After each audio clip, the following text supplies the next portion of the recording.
In today's video I want to address something that has been questioned multiple times.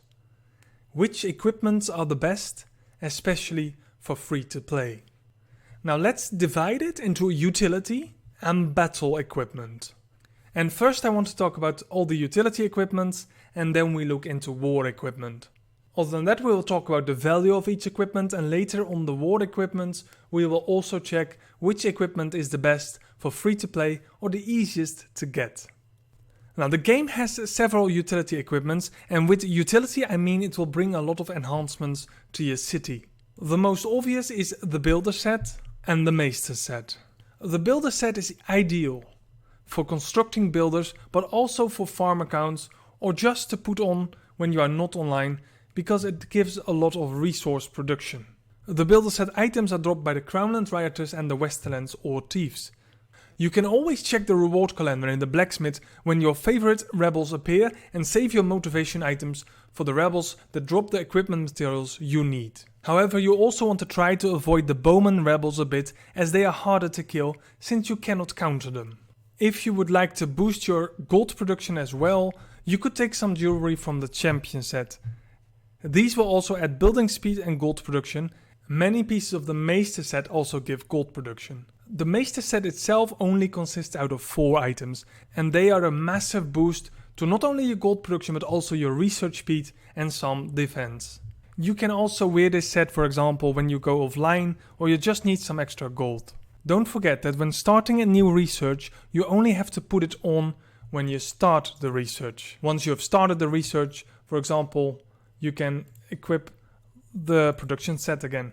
Now, unlike many other sets, the Maester set has only one source, and that's the Old Town Students. To make things easier for you, Advanced Military has a research called Equipment Archive. Having some levels can help you out managing all these equipment sets. You can pre-equip all items you want in a set, but most importantly, you can see the total stats to the side. This can really help you making optimized sets. You can simply click on an item and then change it to something that is more fitting to the set. The third equipment is really hard to get, even for paying players, because the chests are quite rare and you only get them from some events. The Rebel Group chests are the only source for equipment items for the Mountain Clan set. And the Mountain Clan set enables you to do much more damage to rebel leaders, and that is really important if you want a good boost on getting some more equipment pieces per day. If there is a chance to get the chest, always make sure to get them because they are so hard to get. Regardless, it will give you just a small boost in comparison to the expedition and pacification tree. Completing that tree will be a much bigger boost to your rebel clearing abilities. Now never forget to use any equipment in combat. You need to have your lord with you in the party. This also counts for expeditions, so always make sure you change your lord to someone that can help you and actually joins the fight when attacking rebel leaders. And then comes the Rebels End set. And this set is actually woven into all your other sets, because this set only brings accessories.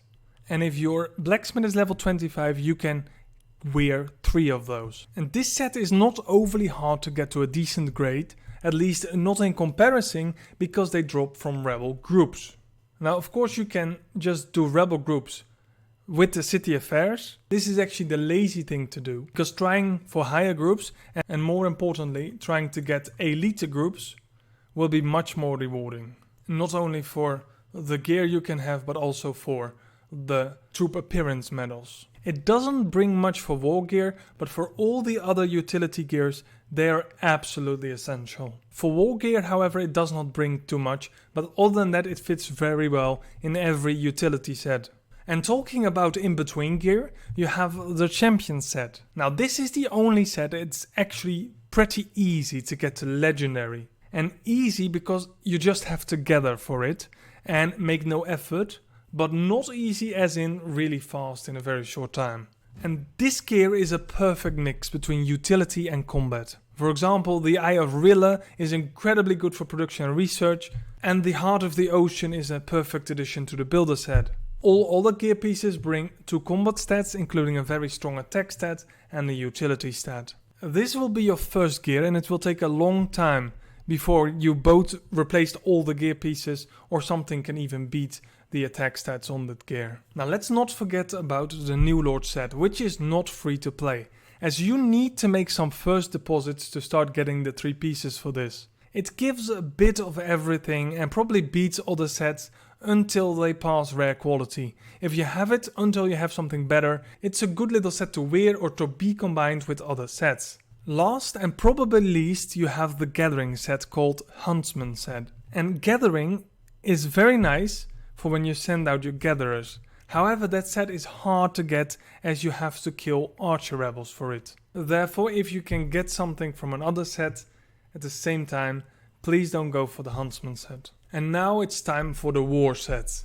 And let's first get the elephant out of the room. The Glorious set is the best set, hands down. But it will cost much more than you can spare, and that counts also for 99% of the players. This set brings an incredible damage output and total stats to the table. Combined with badges, it's incredibly painful to get hit by someone with full Glorious. And the price tag of over 20,000 USD is just not for everyone. The Jewelry edition is the Glorious Jewelry set. This also gives another massive boost to attack, especially for Spearmen. With all the utility and the pay-to-play sets out of the way, there's only 4 sets that remain to choose from, and all are specialized in a specific corner. Out of the 4, the Odeset is by far the most useless one. It focuses on both bowman and wall defense. Focusing all your motivation to get this set to legendary will make you a very weak attacker, because bowmen are very slow in attacking. It sometimes takes 7 seconds before they start shooting, and they cannot take any hits, they are made of paper. This video is not a place to focus on defense, and neither should any of you, but I eventually will be able to run some tests on this front in the future. The equipment materials drop from Stoneway Claimant and Hedge Knight, so you will slowly start accumulating pieces over time. Next up is the Storm's Rage set. The Storm Rage set is focused on infantry and cavalry and is one of the better sets to go for if you choose those troop types as your primary troops. With the infantry you have gear pieces that will help you build a very good front line, and the cavalry will be there to do the damage.